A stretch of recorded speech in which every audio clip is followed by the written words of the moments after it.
a tourist that wants to come from the US to Florence, crazy idea, I know, but just imagine, they, rather than take a flight to Rome and then a connecting flight to Florence, they directly get off the plane in Rome and take a train to Florence. Exactly. So we avoid the short 30 minutes flight. It's a gradual step. And you can leave compliments. I had to say comments, but I prefer compliments, right, Elodie? I agree.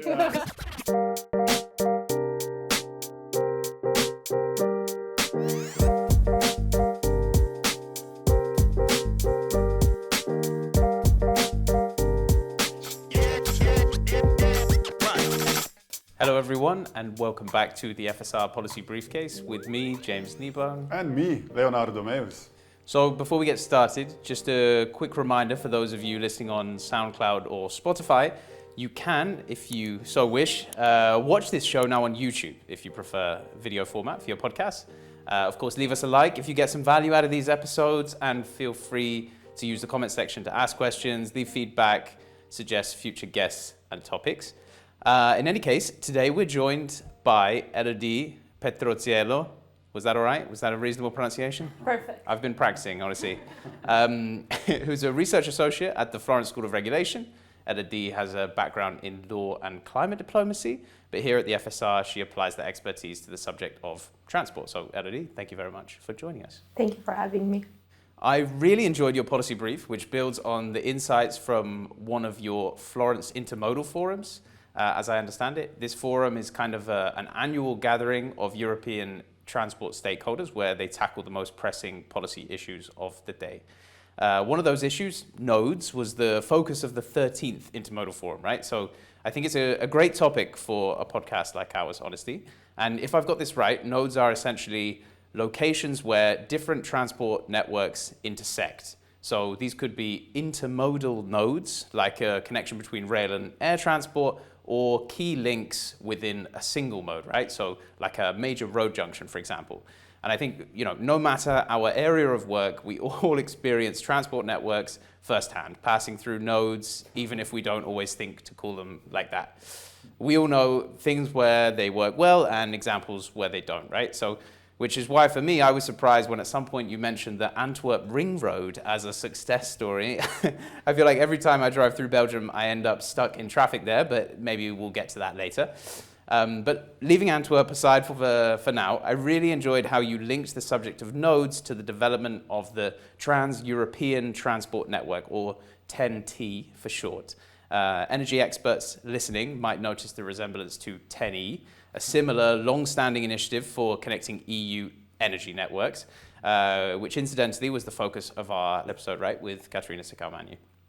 Anyway, in your brief, Elodie, you talk about how previously there was a big focus on fixing what you call missing links in our transport network, so mostly at points between member states. Now priorities for TEN-T are more focused on urban hubs.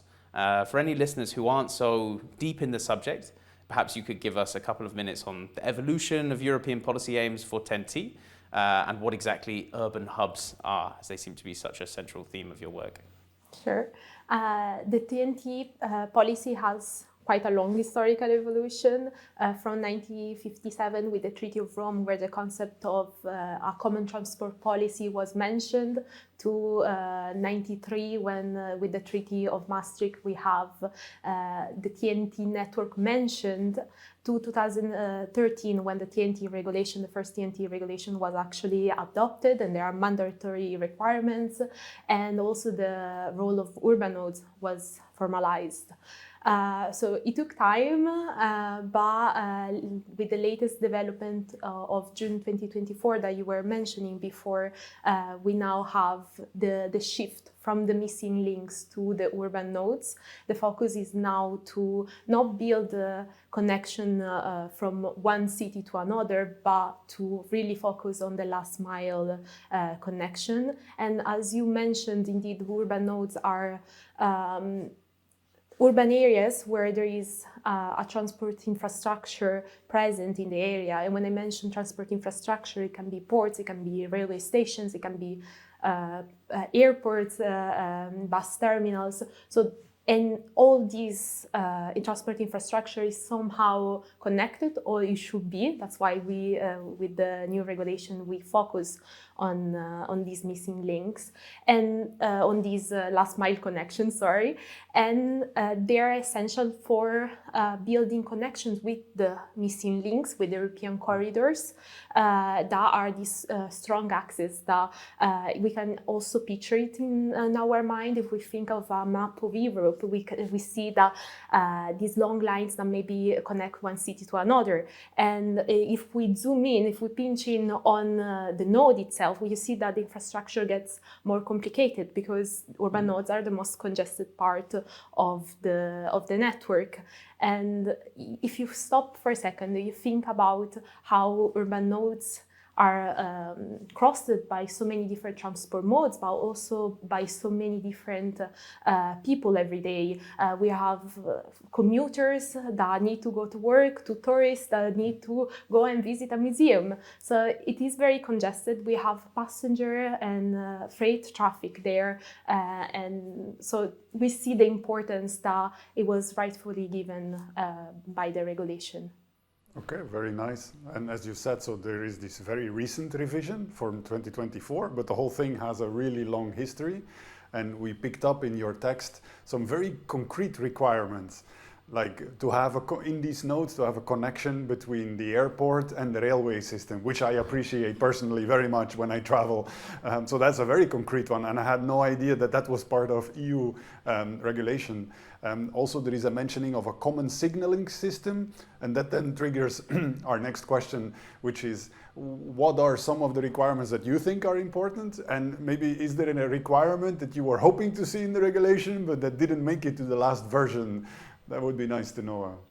Yes, there is a long history, but at the same time, every regulation we see new requirements and new focuses. And the latest one, we have 6 main requirements, which are rail travel speed, the signaling system across the entire network, urban mobility, freight terminals, and alternative fuels infrastructure.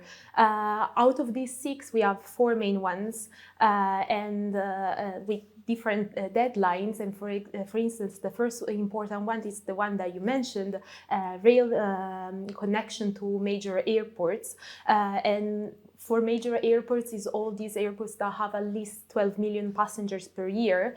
And if on one side it's fantastic that rail lines can connect to the airport from, for example, the main city, it's also amazing in the sense that if you have a rail line, it means that all these domestic flight feeders can be given an alternative to it with the rail service. At the same time, another requirement is rail travel speed. So having by 2040 a rail line that can support a travel speed of 160 kilometers per hour or faster. And in the latest years, we have seen an increasing utilization of high-speed services as well. So we see that there is a problematic, if we wish, that in the future the catchment area for each urban node will be extended. And then we have, of course, urban mobility. By 27, urban nodes have to submit sustainable urban mobility plans, which are the written declaration of what are the aims for low or zero emission mobility. And this is, on one side, gives accountability to the urban nodes towards the European Commission on the actions they want actually to implement. On the other side, it gives the opportunity of the urban nodes to receive support from the Commission in implementing and developing those actions. So at this stage, I don't see anything really missing, because how is built this regulation, it gives the possibility to use it as a conduit to link it to other regulations, as AFIR, the Alternative Fuels Infrastructure Regulation. And so it encompasses a lot of topics like passenger rights, climate change, energy. So it's a gradual step towards the conclusion. Thank you, very interesting. No, and it's nice. It's clear. It has these like 6 requirements. I mean, it's quite tidy. You can even pull them off the top of your head. Quite impressive. You know, it's nice. I guess in practice, does it mean like this thing with the connection, like this intermodality that you might have?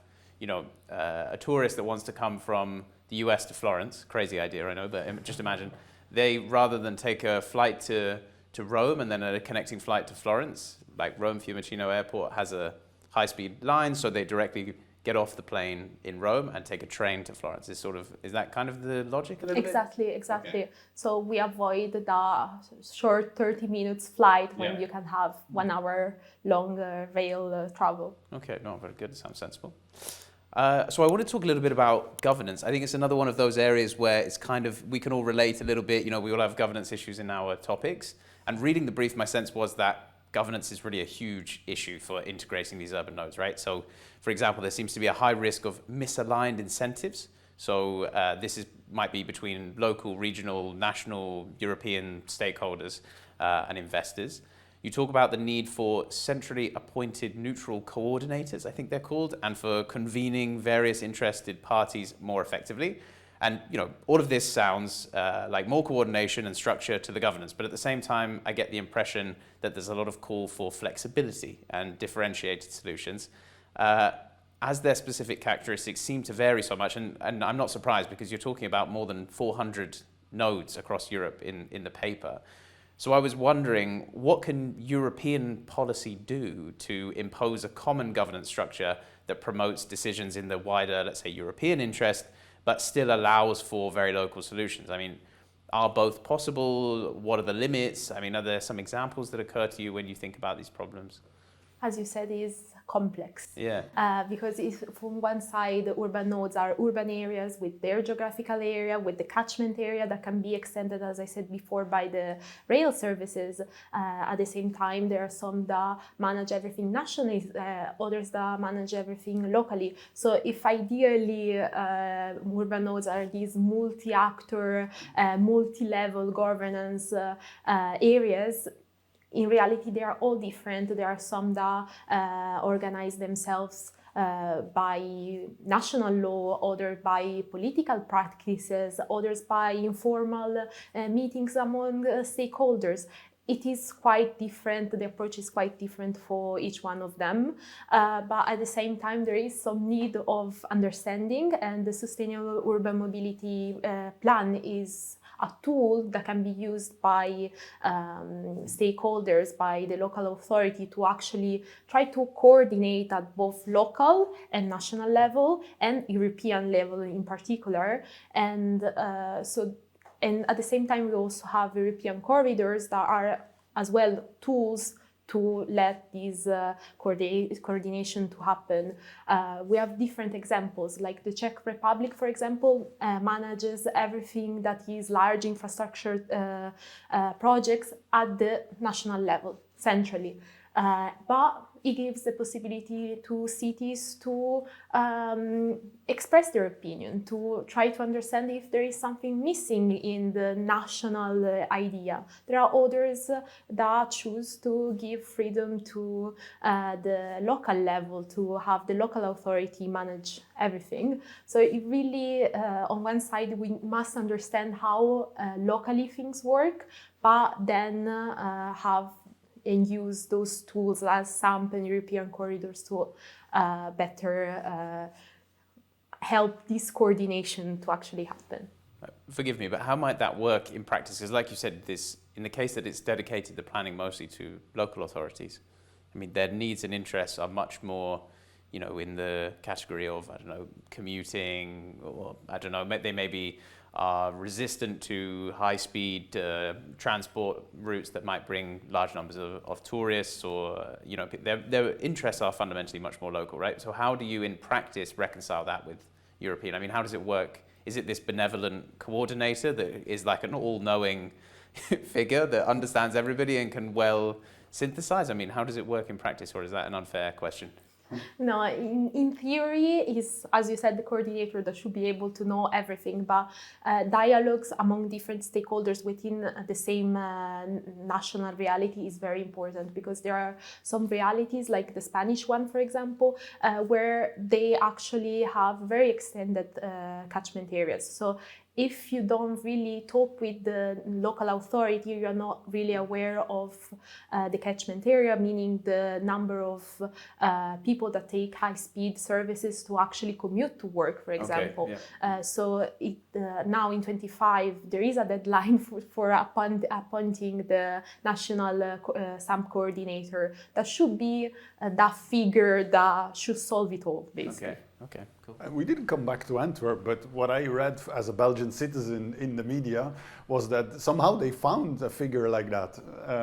Because, as you said, there is a serious traffic problem, and everybody knew the problem, but nobody agreed on the solution. And people had sort of given up, but then indeed, you know maybe more on what governance they found to somehow unblock, and we have not yet solved, or the implementation has not yet been done completely, but a solution was found somehow. So I was nice to see that it even ended up in your brief, that case. No, indeed, because if you think about a city like Antwerp that has so many traffic in it, from the port to the inland waterway to there is an airport, there is of course the road that goes to the port, which is the main infrastructure, transport infrastructure there. And of course we have the commuters, the people visiting the city. So I know that is not perfect yet, but as you said, we are going towards the solution thanks to this figure, this person that should help moderate it.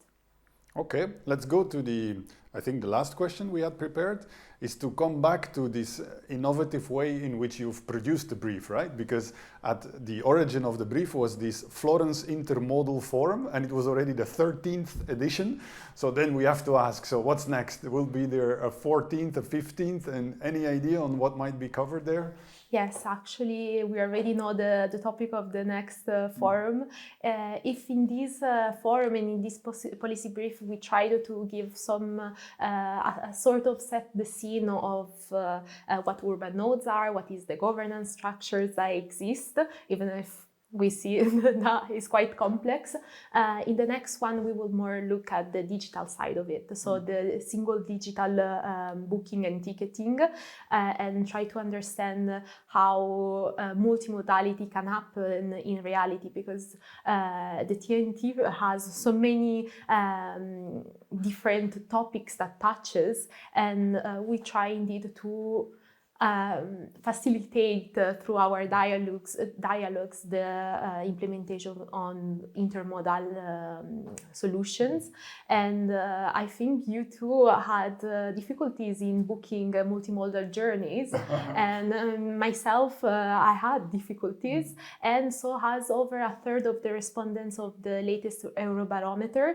So I really believe that our next forum will be a step forward to the actual build of a trans-European network. If I'm not wrong, because we did an episode on the political guidelines of Ursula von der Leyen, she mentioned it in her political guidelines, this single ticketing system, right? Indeed. It is a big issue, and there are so many stakeholders as you can imagine, from the passenger side to the company side to the GDS that actually have to, structure the communication among different players.